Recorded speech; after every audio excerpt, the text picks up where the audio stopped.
दुर्गापुर की धूल भरी सड़कों पर दोपहर का सूरज आग बरसा रहा था। शहर के किनारे पर बहती गंगा की तरह जिंदगी भी धीमी गति से चल रही थी। चमेली और ताजी बनी रोटी की खुशबू से भरी हवा में पुरानी कहानियों और भूली हुई किंवदंतियों की फुसफुसाहट घुलती थी। चांद की निगाहों के नीचे बदले की भावना से भरे हुए आत्माओं और शरारती जिन्न की कहानियां पीढ़ी दर पीढ़ी सुनाई जाती थीं। रवि नाम के एक छोटे लड़के के लिए दुर्गापुर में जीवन सरल, अनुमानित और बेहद उबाऊ था।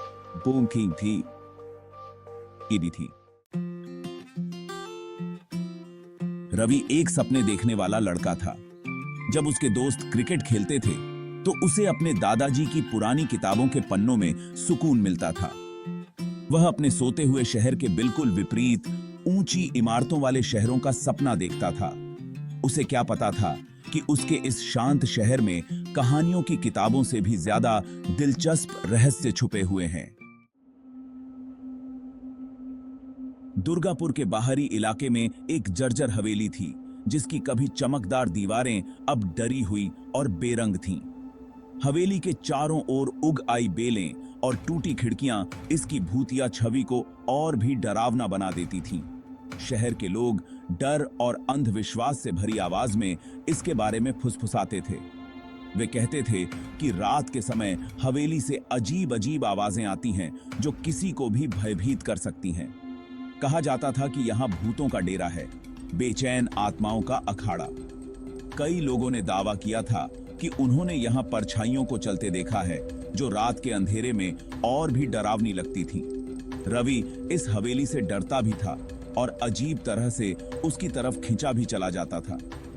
उसके मन में हमेशा एक सवाल उठता था कि क्या वाकई यहाँ भूत हैं या यह सिर्फ लोगों की कल्पना है। एक उमस भरी दोपहर वह अब और आकर्षण का विरोध नहीं कर सका और बाग में जाने का फैसला किया। उसके कदम धीरे धीरे हवेली की ओर बढ़ने लगे, जैसे कोई अदृश्य शक्ति उसे खींच रही हो। जैसे जैसे वह आगे बढ़ता गया, हवा और भी भारी होती गई। पके आमों की मीठी खुशबू की जगह एक नमीदार मिट्टी की गंध ने ले ली। आसमान में बादल घिरने लगे और वातावरण और भी डरावना हो गया। डर उसके हौसले को तोड़ रहा था, लेकिन वह आगे बढ़ता रहा। उसका दिल जोर जोर से धड़क रहा था। हर कदम के साथ उसकी धड़कनें तेज होती जा रही थीं, लेकिन वह रुकने का नाम नहीं ले रहा था। जैसे ही शाम ढली और शहर में लंबी भयानक परछाइयां फैल गईं, एक अजीब सी खामोशी ने पूरे माहौल को घेर लिया। रवि खुद को आम के बागा के किनारे पर पाता है, जहां हर पेड़ और पत्ता जैसे किसी रहस्य को छुपा रहा हो। ढलती रोशनी में हवेली और भी डरावनी लग रही थी, जैसे वह किसी भूतिया कहानी का हिस्सा हो। वह बाग में घुसा।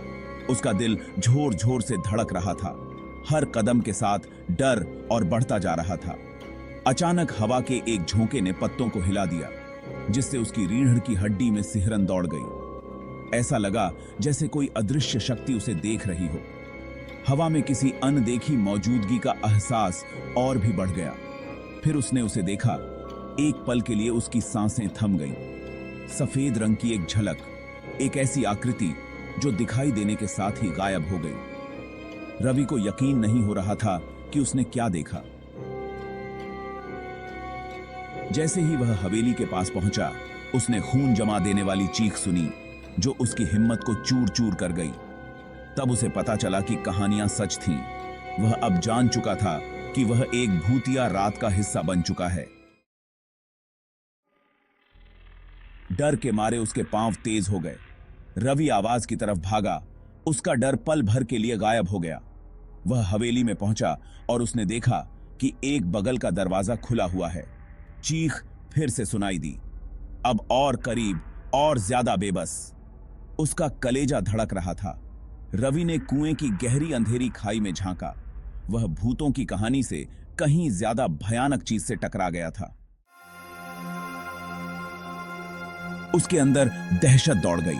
उसकी सांसें तेज हो गईं और दिल की धड़कनें तेज हो गईं।